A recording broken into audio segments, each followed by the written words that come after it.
Welcome to another unboxing from the Perth Mint.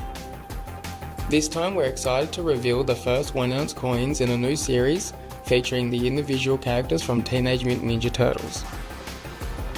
Accompanied by a numbered certificate of authenticity, each piece comes in a themed shipper and display box, which includes an illustrated background card featuring elements from the streets of New York.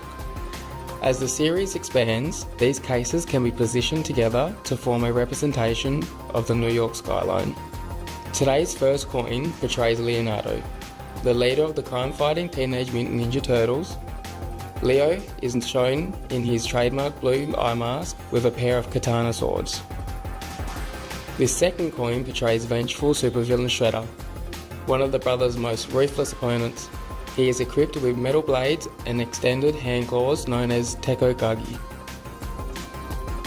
Each struck from 1 ounce of 99.99% pure silver, these official license pieces are issued as legal tender of 2 value, as well as coloured character designs and the Perth Mint's P Mint mark.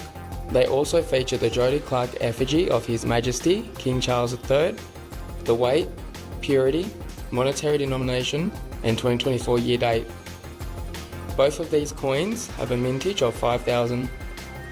Secure yours today at the Perth Mint shop or online at perthmint.com.